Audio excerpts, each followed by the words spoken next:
So awesome. Thank you, Farah, so much for taking the time to interview our client, Ratana. And this is Joanna Lung.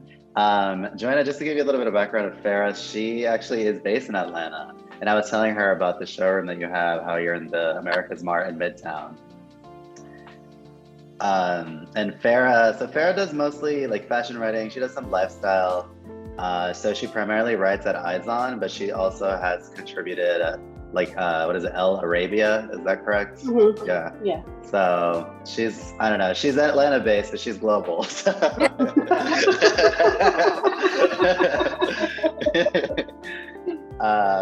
so anyway, Farah, thank you again. This is the launch of Terana, the newest label. And so I think the way that makes most sense, for your audience is just because it's primarily fashion and lifestyle. It's like their first ever couture line. And so we're super excited to be launching it, especially during the middle of the pandemic. So I'm gonna share my screen. And I know you prepared interview questions, but I think this will help kind of add a little visual to it. So whenever you're ready, Farah. Sure. So, thank you again, Joanna. It's lovely meeting you. I'm curious about your latest collection is called Terana. Where did this name come from?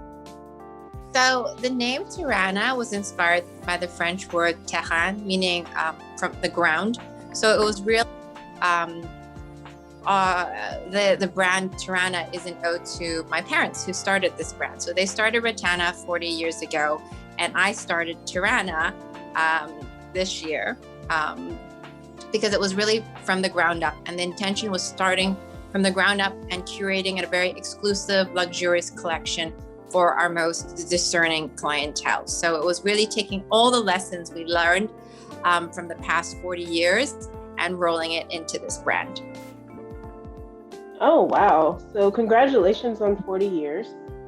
And what are some of the big lessons you learned being in business?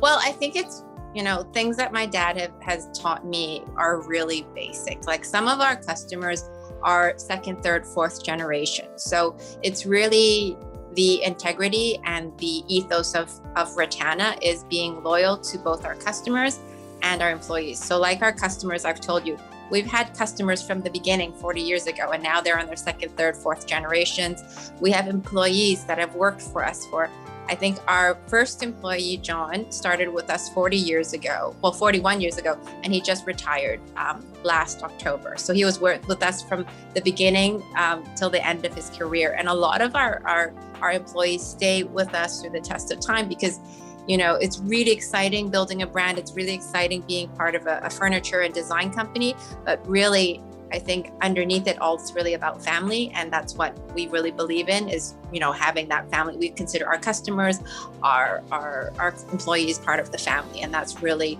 what's really helped us.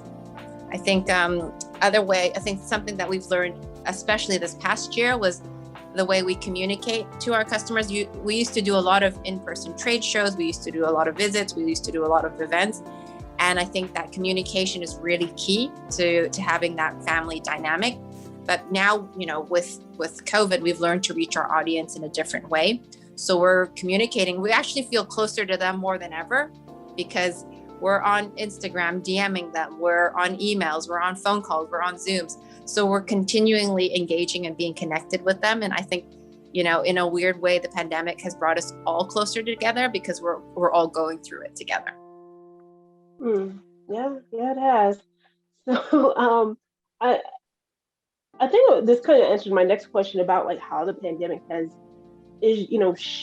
sort of shaped the next phase in the company.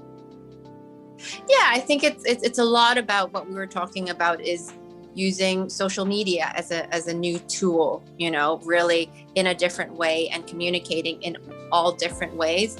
I think something that we're looking forward to now that we're slowly, coming out of the pandemic is having more in-person events and fostering these relationships that we've built through social media in person and really having that sense of community that we have for all the people that have been supporting us over the years. Mm-hmm. That's lovely. And I see that Terana is only trade based? Is there? I'm curious about why you decided to do that, because I could see that in someone's backyard.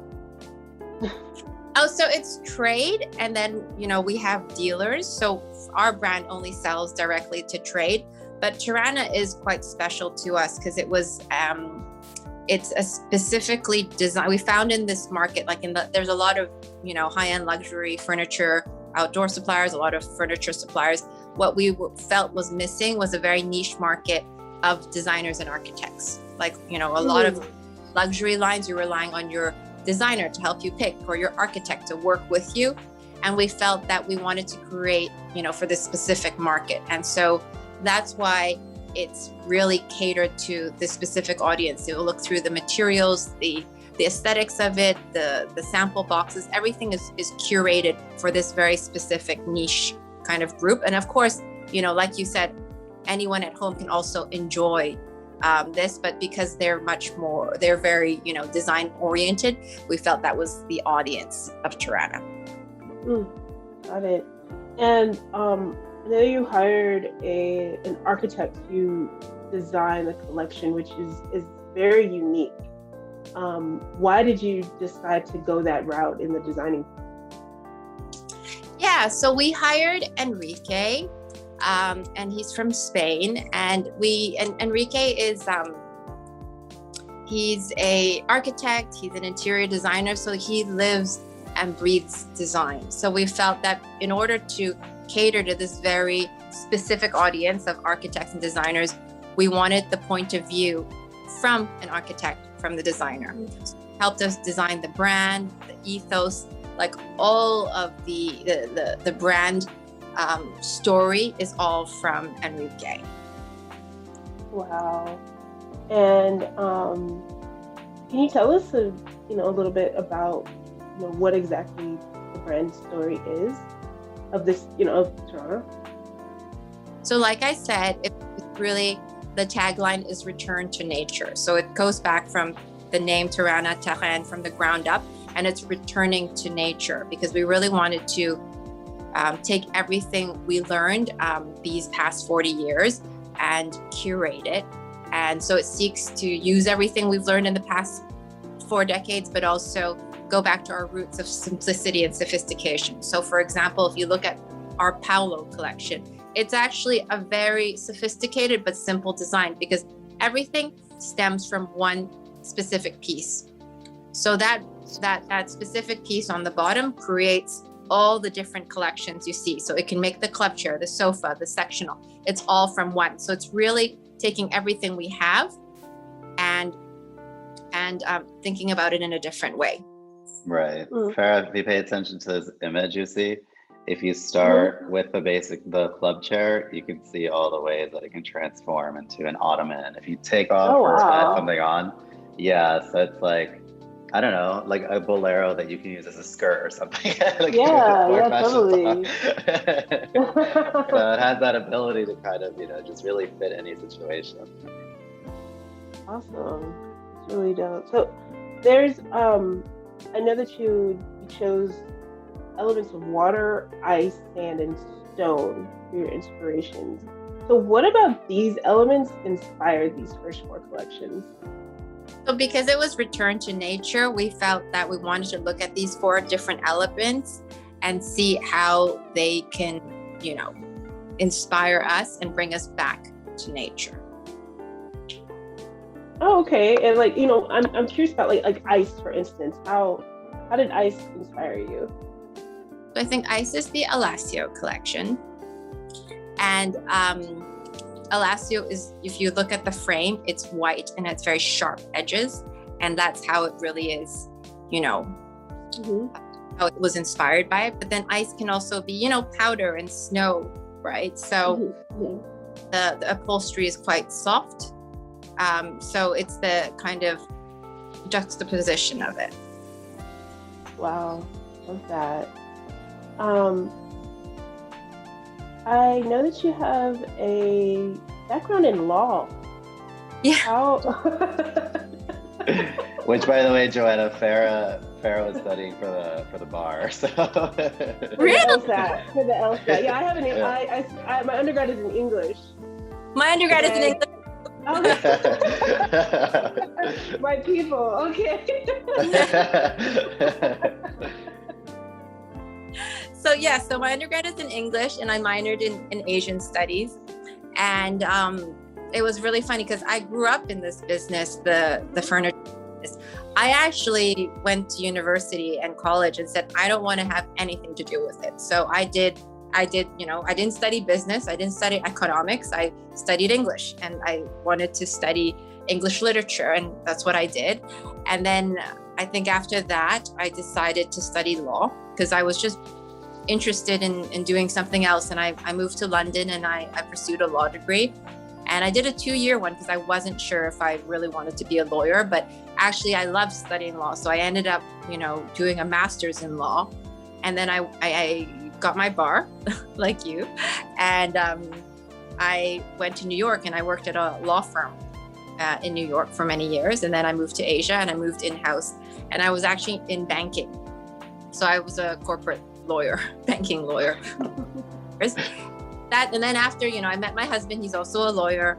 And then I had my 2 daughters, Audrey and Ashley. And when I had Ashley, I realized it didn't really make sense. I was working around the clock. I was, always on the phone. And I thought, does this really make sense to have a family when I also looked at what my parents had built and the legacy they had built. And at this time, their business was 36 years old, and it was still growing and it was still thriving. So for me, it was really exciting. They said, for us, it's really, you're a lawyer, so you can do whatever you want to do.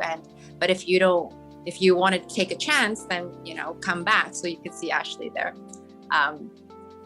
And so I decided, let me give it a try, because it was really not for my parents, but for everyone. Like I said to you before, what really sets us apart, Ratana, and what's the biggest lesson I've learned, it's the loyalty. So we have a huge group of employees that rely on us and our family. So I decided, let me take a chance. And if it doesn't work out, it doesn't work out. And, so I quit my job as a lawyer, and I, delved into this world of design and architecture about 4.5 years ago. And I've never looked back since.